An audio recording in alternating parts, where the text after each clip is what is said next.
देखिए, सब समय पर होता है। अपमान तो हमारा उस समय भी हुआ। हमारा टिकट दिया अखिलेश यादव ने, हमारे हराने का इंतजाम भी कर दिया। पहली मर्तबा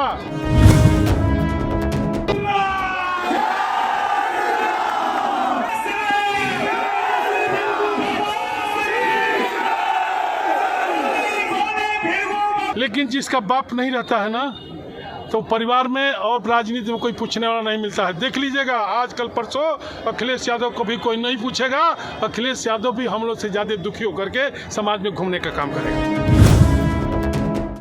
लोकसभा चुनाव जिसके 6 चरणों का मतदान हो चुका है, बारी है अब 7वें चरण की। लेकिन इससे पहले यूपी की राजनीति में ऐसी सुनामी आई कि यूपी का सियासी माहौल ही बदल गया। जी हाँ, हम बात कर रहे हैं सपा के दिग्गज नेता नारद राय की, जिनकी बगावत से न केवल साइकिल की राह कठिन हुई है, बल्कि सपा के लिए पूर्वांचल में दबदबा बनाए रखना भी आसान नहीं होगा।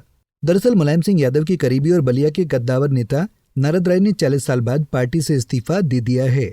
इस्तीफा उन्होंने सोशल साइट एक्स पर पोस्ट भी किया, जिसमें उन्होंने कहा कि दुनिया में भारत का डंका बजाने वाले प्रधानमंत्री श्री नरेंद्र मोदी जी और भारत के यशस्वी गृह मंत्री राजनीति के चाणक्य अमित शाह जी के संकल्प की समाज की अंतिम पंक्ति में बसे गरीब को मजबूत करने वाली सोच और राष्ट्रवादी विचारधारा को मजबूत करूंगा। जय जय श्री राम। नारद राय 3 दशक से ज्यादा से राजनीति में और भूमिहारों के बड़े नेता माने जाते हैं। रविवार को बलिया में अखिलेश यादव की रैली हुई थी, जिसमें अखिलेश के रवैये से नारद राय नाराज हो गए थे। उनका कहना है कि अखिलेश यादव के मंच पर उन्हें अपमानित किया गया। वहीं उन्होंने कहा कि अगर आज शिवपाल यादव ने फोन किया होता तो वो इस्तीफा देने का फैसला नहीं लेते।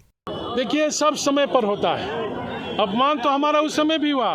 हमारा टिकट दिया अखिलेश यादव ने, हमारे हराने का इंतजाम भी कर दिया। पहली मर्तबा जब से लोकतंत्र में चुनाव हो रहा है, बलिया मुख्यालय पर कोई नेता नहीं आता है, यह पहली घटना थी। अखिलेश जी बलिया नहीं आए थे, अखिलेश जी फेफना में गए थे और मैंने वहाँ कहा था कि कुछ बलिया के लोग साजिश कर रहे हैं हमको हराने का।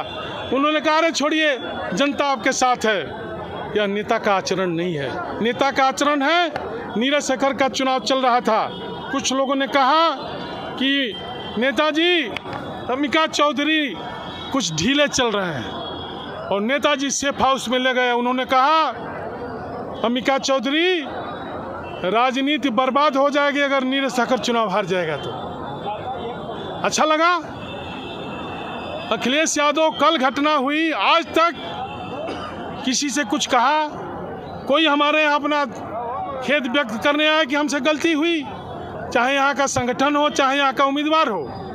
किसी ने अगर हमसे कह दिया होता तो हो सकता था यह फैसला मैं नहीं लेता। लेकिन हमको जब यहाँ का संगठन, यहाँ का उम्मीदवार माननीय अखिलेश यादव से मिल करके हमको अपमानित कराया तो हमारे पास कैसे आएगा? इसलिए हमने तय कर लिया कि अब हमारा समाजवादी पार्टी से कोई रिश्ता नहीं रहेगा। बता दें कि नारद राय ने सपा से बगावत करने से पहले अपने आवास पर समर्थकों की रैली बुलाई थी।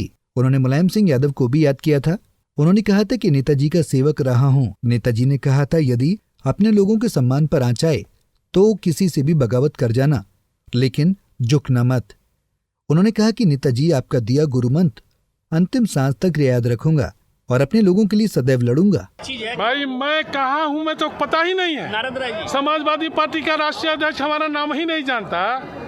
45 साल से राजनीति करता हूँ, तो यहाँ हमको भविष्य नहीं दिखाई दिया। तो अभी कोई भी ना कोई तो पूछे तो क्या भविष्य दिखाई सर, पार्टी इतने लंबे समय से समाजवादी पार्टी से जुड़े रहे हैं, आपका मुलायम सिंह से रिश्ता रहा है, दिनेश्वर मिश्र आपको इस पार्टी में शामिल भी करा, उनके शिष्य समाजवादी रहे हैं। पार्टी जब आप छोड़ रहे हैं, किसी तरह का अफसोस सर इतने सालों बाद? बहुत अफसोस होगा, लेकिन जिसका बाप नहीं रहता है ना, तो परिवार में और राजनीति में कोई पूछने वाला नहीं मिलता है। देख लीजिएगा, आज कल परसों अखिलेश यादव को भी कोई नहीं पूछेगा। अखिलेश यादव भी हम लोग से ज्यादा दुखी होकर के समाज में घूमने का काम करेगा। खैर, अब ये साफ हो गया है कि नारद राय ने अपना रुख बीजेपी की तरफ कर लिया है, जिसके बाद अब ये देखना है कि लोकसभा चुनाव के 7वें चरण में इसका कितना असर होता है। Bureau report, Punjab Kesari TV.